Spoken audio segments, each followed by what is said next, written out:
والسلام علی رسول اللہ وعلی آلہ واصحابہ اجمعین۔ اعوذ باللہ من الشیطان الرجیم، بسم اللہ الرحمن الرحیم۔ یا ایھا الذین آمنوا ان تنصروا اللہ ینصرکم وَيُثَبِّتْ أَقْدَامَكُمْ وَالَّذِينَ كَفَرُوا فَتَعْسًا لَهُمْ وَأَضَلَّ أَعْمَالَهُمْ۔ محترم بھائیو، اللہ تبارک و تعالی آپ سب کو جزائے خیر عطا فرمائے۔ ماشاءاللہ پورے ضلع سے آپ یہاں پہ اس عظیم الشان اللہ کے گھر میں اکٹھے ہوئے ہیں۔ مجھے آج پہلی دفعہ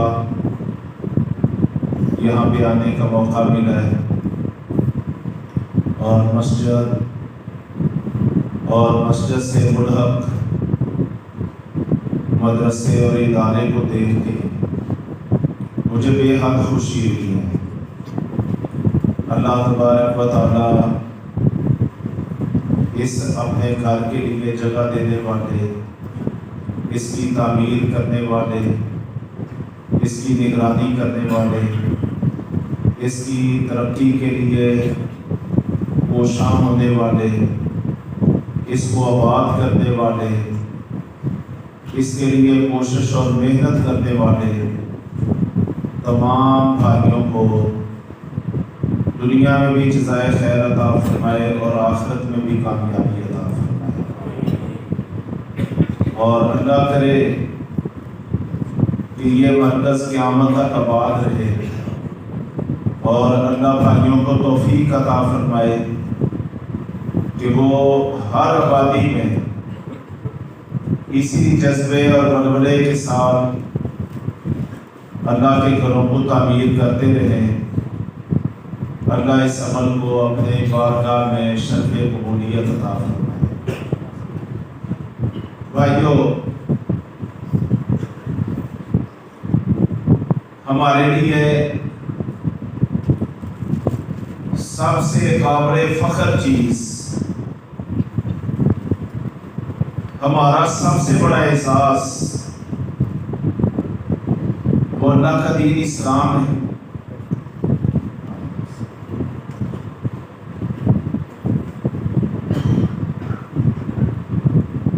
اللہ کا دین اسلام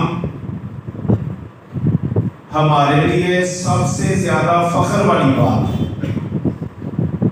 عزت والی بات ہے، وقار والی بات ہے کہ ہم مسلمان ہیں، اسلام ہمارا دین ہے۔ یہ اللہ کی سب سے بڑی نعمت ہے، ہمیں اس میں بڑا فخر ہے۔ اور اسلام کی فطرت جیسے ابو موسیٰ بھائی نے بیان کیا ہے کہ اسلام کی فطرت میں اللہ نے غلبہ لکھا ہے، اور یہ ہمارے پیغمبر صلی اللہ علیہ وسلم کا سچا ارشاد ہے۔ تو جب اسلام دنیا میں غالب ہے تو اسلام سے وابستہ لوگ بھی دنیا میں غالب رہتے ہیں، یہ کبھی مغلوب نہیں ہوتے۔ اگر مسلمان کسی بھی دور میں مغلوب ہے، دشمن کے ہاتھوں ذلیل و رسوا ہے، تو اس کا سبب ڈھونڈنا چاہیے، اس کی وجہ تلاش کرنی چاہیے۔ یہ کوئی سپیس موجود ہے، درمیان میں کوئی دراڑ موجود ہے۔ بعض پتے درخت کے ساتھ جڑے ہوئے تو ہوتے ہیں لیکن سرد ہو رہے ہوتے ہیں، خشک ہو رہے ہوتے ہیں، اور پھر آہستہ آہستہ جھونکے چلتے ہیں ہواؤں کے، آندیاں چلتی ہیں، اور ہم دیکھتے ہیں کہ وہ پتے جو لمحوں پہلے درخت کے ساتھ جڑے ہوئے تھے اور جناب سرسبز و شاداب تھے، تھوڑا ہی وقت گزرتا ہے کہ زرد ہو کے زمین پر گر جاتے ہیں، ان کی قدر ختم ہو جاتی ہے، ان کی پہچان ختم ہو جاتی ہے، ان کا وقار ختم ہو جاتا ہے، وہ مٹی پہ گرتے ہیں اور مٹی ہو جاتے ہیں، ان کا وجود تک بھی حرف غلط کی طرح مٹ جاتا ہے۔ وجہ کیا ہوتی ہے؟ ان کا تھوڑا سا درخت سے ناتا رشتہ کمزور ہوتا ہے، سپیس آتی ہے، درار آتی ہے، اور پھر فطرت کا یہ قانون ہے، قدرت کا یہ نظام ہے کہ جہاں درار اور سپیس آئے گی وہ چیز سلامت نہیں رہے گی۔ تو اگر آج 2 ارب کی تعداد میں مسلمان ہونے کے باوجود آج ہماری حالت کمزور ہے، تو ہمیں اس پہ توجہ کرنے کی ضرورت ہے۔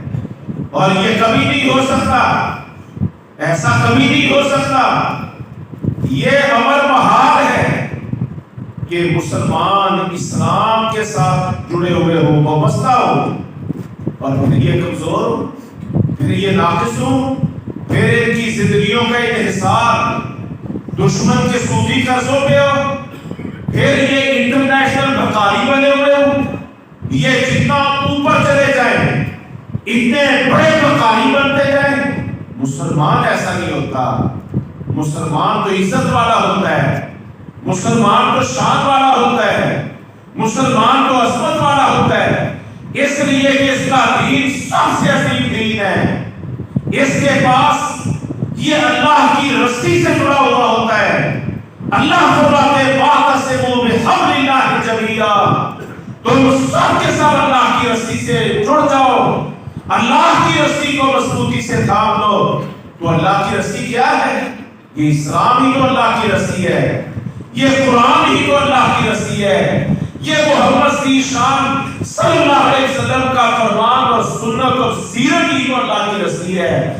اس کا اوپر والا سرا اللہ تبارک و تعالیٰ کے ہاتھ میں، اور اس کا نیچے والا سرا ہم سب کے ہاتھ میں ہے۔ جو اللہ کی رسی کے ساتھ جڑا ہوا ہوگا وہ رب تعالیٰ کے ساتھ جڑا ہوا ہوگا، اور جو اللہ کا ہو جائے وہ کبھی ذلیل نہیں ہوتا، وہ کبھی رسوا نہیں ہوتا، وہ کبھی بھکاری نہیں ہوتا، وہ کافروں کی غلامی میں نہیں ہوتا۔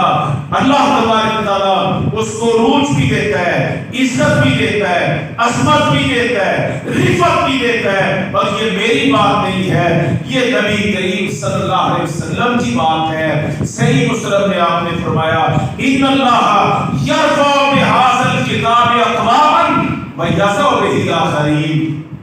اللہ تبارک و تعالی اس کتاب قرآن کے ساتھ، نبی کی سیرت اور سنت اور حدیث کے ساتھ جو کئی قومیں ایسی ہوتی ہیں کہ جو اس کے ساتھ جڑ جائیں، اللہ ان کو دنیا میں عزتیں، غلبے، رفعتیں عطا فرما دیتا ہے، حکومتیں ان کو دیتا ہے، تاج و تخت کا ان کا مالک بنا دیتا ہے، بر صغیر بھی ان کے قدموں میں ہوتے ہیں، بر اعظم بھی ان کے سامنے سر نگو ہو جاتے ہیں۔ یہ ارشاد ہے محمد کریم صلی اللہ علیہ وسلم۔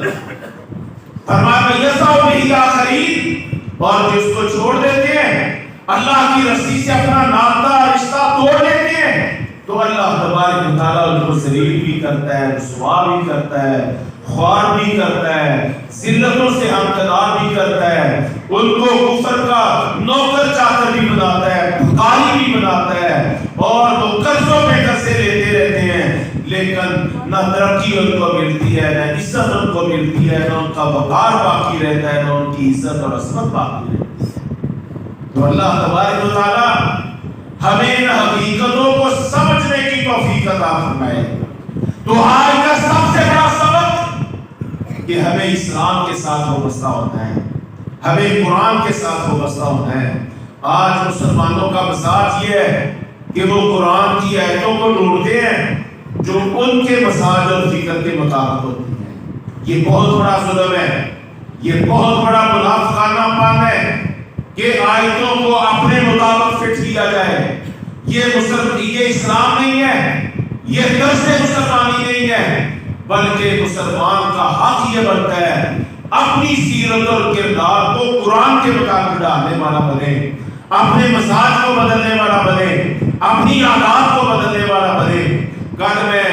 صحیح بخاری کی ایک حدیث پڑھ رہا تھا، ایک واقعہ پڑھ رہا تھا، میرے رونگٹے کھڑے ہو گئے جب میں نے یہ واقعہ پڑھا کہ ایک آدمی امیر المومنین سیدنا فاروق اعظم رضی اللہ عنہ سے ملنے کے لیے آیا ہے، ملاقات کا وقت رہتا ہے، ایک دوسرے صحابی کے ذریعے جو سیدنا عمر بن خطاب رضی اللہ عنہ کی مشاورت کا آدمی تھا، اس کے ذریعے ٹائم لیتا ہے، ملاقات کرتا ہے، اور بات کیا کرتا ہے؟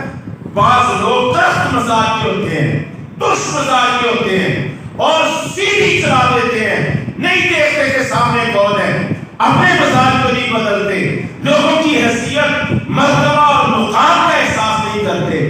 آتے ہی کہنے لگا امیر المومنین آپ اچھے ہمارے امیر المومنین ہیں، نہ ہمارے درمیان عدل کرتے ہیں، نہ ہمیں ہمارا حق دیتے ہیں، آپ عدل بھی نہیں کرتے اور آپ ہمارے اوپر ظلم کرتے ہیں، ہمارے اوپر ظلم کرتے ہیں، ہماری حق تلفی بھی کرتے اور ظلم بھی کرتے۔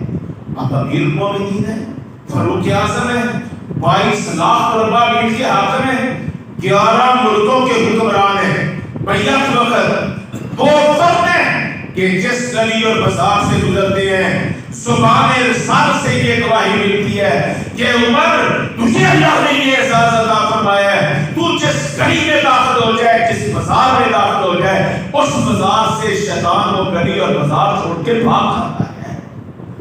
یہ فاروق اعظم۔ اور ایک آدمی جناب سامنے کھڑا ہو کے کہہ رہا ہے کہ آپ عدل بھی نہیں کرتے اور آپ ہمارے حق بھی ادا نہیں کرتے، حق تلفی بھی کرتے اور ظلم بھی کرتے۔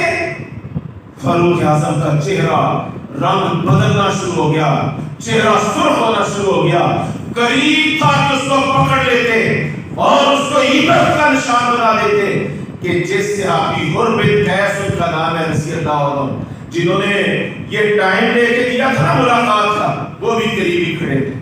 کیا کہتے ہیں؟ امیر المومنین ایک لمحے کے لیے رکیے، ایک لمحے کے لیے میں آپ کو قرآن کی ایک آیت سناتا ہوں۔ اللہ نے قرآن میں فرمایا خذ العفو وامر بالعرف وعارض عن الجاہلین۔ اللہ نے قرآن میں فرمایا خذ العفو، کہ میرے قرآن کے پڑھنے والوں اگر لوگ کوئی زیادتی کر بیٹھے تو تم نے معافی کو ترجیح، معاف کرنے کو ترجیح دینی ہے۔ خذ العفو وامر بالعرف، اور نیکی کا حکم دینا ہے، وعارض عن الجاہلین، اور کوئی جاہل جہالت کر بیٹھے تو تم نے ان کی جہالت کا جواب اسی انداز میں نہیں دینا، اس سے منہ پھیر دینا ہے، اعراض برت دینا ہے۔ تو امیر المومنین اس آدمی سے، اس میرے بھائی سے جہالت ہو گئی ہے، آپ اس کو معاف کر دیجئے۔ تو بخاری کے الفاظ کیا ہے؟ عبداللہ بن عباس مفسر قرآن، بہت عظیم محدث، واقعے کے عینی گواہ، وہ بیان کرتے ہیں کہ امیر المومنین تو بڑے غصے میں آ گئے تھے، لیکن قرآن کی ایک آیت سنی ہے اور ایک آیت نے امیر المومنین کا مزاج ہی بدل دیا، کوئی اس سے انتقام نہیں لیا، کوئی اس کو ڈانٹا نہیں ہے، بس یہ فاروق اعظم تھے جو اللہ کے قرآن کی آیات اور احکام سن کے رک جایا کرتے تھے، ٹھہر جایا کرتے تھے، قرآن کے احکام کے سامنے جھک جایا کرتے تھے۔ یہ تھے صحابہ رضی اللہ عنہم، اپنے مطابق قرآن کی آیتیں نہیں تلاش کرتے تھے، بلکہ اپنے آپ کو کس کے مطابق کرتے تھے؟ قرآن کے مطابق کرتے تھے، سنت کے مطابق کرتے تھے۔ کوئی حکم پتہ چل جاتا، آپ جس سے ابھی کو بھی دیکھیں، یہ ایک جماعت تیار ہوئی تھی، یہ ایک معاشرہ تیار ہوا تھا اللہ والوں کا، یہ ایک معاشرہ تیار ہوا تھا قرآن کا، قرآنی معاشرہ آپ ان کو کہہ سکتے ہیں، قرآنی معاشرہ۔ ان پہ رنگ چڑھا تھا سنت کا، نور چڑھا تھا سیرت کا، اور تبدیلیاں واقع کی تھی قرآن نے۔ یتلو علیہم آیاتہ، اللہ کے پیغمبر صلی اللہ علیہ وسلم ان پہ کیا کرتے تھے؟ قرآن کی آیتیں پڑھتے تھے۔ وَيُزَكِّيهِمْ، ان کی روح کا تزکیہ کرتے تھے، روح کا تزکیہ۔ وَيُعَلِّمُهُمُ الْكِتَابَ وَالْحِکْمَةَ، اور ان کو کتاب و حکمت کی تعلیم دیتے تھے۔ یہ کام ہمارے رسول صلی اللہ علیہ وسلم نے سر انجام دیا، اور اس سے یہ معاشرہ اللہ کا خوف رکھنے والا، اللہ کا تقویٰ رکھنے والا، اپنے رب کی پکڑ سے بچنے والوں کا معاشرہ، پرہیزگاروں کا، پاک دامنوں کا معاشرہ، خوف الہی رکھنے والوں کا معاشرہ، آخرت کی فکر کرنے والوں کا معاشرہ، اطاعت کرنے والوں کا معاشرہ، اتباع کرنے والوں کا معاشرہ، بالکل قرآن و سنت کے رنگ میں رنگے ہو کا ایک معاشرہ، یہ بات سے وجود میں آ گیا تھا، یہ بات سے وجود میں آ گیا تھا۔ آپ دن کے صبح دیکھیں، شام دیکھیں، دن دیکھیں، رات دیکھیں، ایک یہ بہت بڑی شان یہ تھی کہ صرف اللہ کے پیغمبر، آپ نے سنا ہے نا، صادق اور امین، سچے بھی اور امانت دار بھی، نہ جھوٹ بولنے والے نہ خیانت کرنے والے، سچے اور صادق اور امین۔ یہ آپ صلی اللہ علیہ وسلم ہی نہیں تھے، آپ نے جو جماعت تیار کی تھی اس میں اس کا ہر فرد مرد تھا یا عورت تھی، وہ سب کے سب صادق بھی تھے اور سب کے سب امین بھی تھے۔ امت کا اجماع اس بات پہ ہے، ساری امت متفق اس بات پہ ہے کہ جس نے بھی ایمان کی حالت میں اللہ کے رسول کی زیارت کی ہے، آپ کا کلمہ پڑھا ہے، ایمان کی حالت میں آپ صلی اللہ علیہ وسلم کو دیکھا ہے، محمد جو قرار پایا ہے، ہر وہ صحابی وہ سچا بھی ہے، عادل بھی ہے اور امانت دار بھی ہے۔ ساری امت کا اتفاق ان کی امانت کی۔ ایک دو باتیں کرتا ہوں، یہ کیسے امین تھے، یہ کیسے اللہ کا ڈر اور خوف رکھنے والے تھے، یہ کیسے عابد تھے، یہ کیسے زاہد تھے۔ بھائیو، اللہ قرآن میں فرماتا ہے فَإِنْ آمَنُوا بِمِثْلِ مَا آمَنْتُم بِهِ فَقَدِ اهْتَدَوْا۔ اگر یہ بات میں آنے والے لوگ، اگر یہ باتیں کرنے والے لوگ، اگر یہ لمبے چوڑے دعوے کرنے والے لوگ، اگر یہ اس طرح ایمان لائیں گے، اے میرے پیغمبر کے ساتھیوں، جس طرح تم ایمان لائے ہو، فقط اہتدوا، تب اللہ ان کا ہدایت یافتہ ہونا قبول فرمائے۔ تو اس معاشرے کا سب سے اعلیٰ ترین نمبر 1 فرد کون تھا؟ اس کا نام ہے ابو بکر صدیق۔ پہلی پوزیشن، سب سے اونچا، سب سے اعلیٰ ابو بکر صدیق۔ ایک واقعہ میں آپ کو سناتا ہوں۔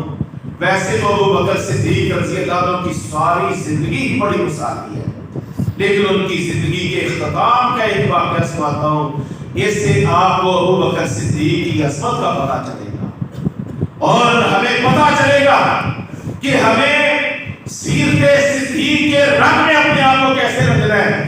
اس کے لیے ہمارا مزاج کیسے، اپنے مزاج کو کیسے ڈالنا ہے۔ ابو بکر صدیق اپنی لفظ جگر سیدہ عائشہ صدیقہ بنت صدیق ام المومنین طاہرہ مطہرہ رضی اللہ عنہا ان کو بلاتے ہیں اور بلا کے فرماتے ہیں کہ بیٹا، تیرے علم میں آج میری عمر 63 سال ہو گئی ہے، تو جانتی ہے کہ یہ ربیع الاول کا مہینہ جا رہا ہے، تجھے معلوم ہے کہ آج سوموار کا دن ہے، یہ 3 باتیں رکھتے ہیں۔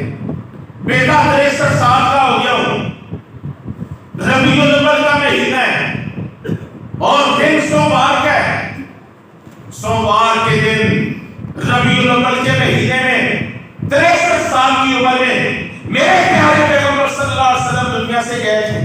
بیٹا، مجھے محسوس ہوتا ہے، مجھے میرا یہ گمان ہے کہ آج کا دن میری زندگی کا آخری دن ہوگا، تو میں نے تجھے بلایا ہے اور تجھے کچھ وصیتیں کرنا چاہتا ہوں۔ اگر آج کی رات میری زندگی کا اختتام ہو جائے تو مجھے دفن کرنے سے پہلے میری ان وصیتوں پہ عمل کرنا ہے۔ ذرا سننا کان کھول کے میرے خدمت کے بھائیوں، برنامہ کے ساتھیوں، کیا فرماتے ہیں؟ فرماتے بیٹا، تو جانتی ہے کہ جب مجھے مسلمانوں کی یہ مسئولیت، یہ خلافت میرے تفویض کی گئی تو میں نے بیت المال سے 3 چیزیں لی تھی، 3 چیزیں بیت المال سے لی تھی۔ استعمال استعمال کے لیے وہ کیا سیکھ تھی؟ ایک چادر لی تھی موسم کی حدت اور شدت سے بچنے کے لیے، اوڑھنے کے لیے چادر لی تھی، ایک دودھ یا پانی پینے کے لیے پیالہ لیا تھا، اور ایک زمین جیسے یہ میرا زمین کھڑا ہے، زمین جو ساتھ کھڑا ہوتا ہے، آپ اس کو اس دور میں اس کو خادم کہا جاتا تھا، ایک خادم لیا تھا بیت المال سے، بیٹا یہ تین چیزیں یہ میری نہیں ہے، یہ قوم کی امانت ہے، یہ ریاست کی امانت ہے، ادھر میری آنکھ بند ہو، میری روح میرے وجود سے جدا ہو، ابھی میری تدفین کا مرحلہ نہیں آنا چاہیے، اس سے پہلے یہ تینوں چیزیں جو مسلمانوں کی امانت ہیں یہ عمر بن خطاب تک پہنچ جانا چاہیے۔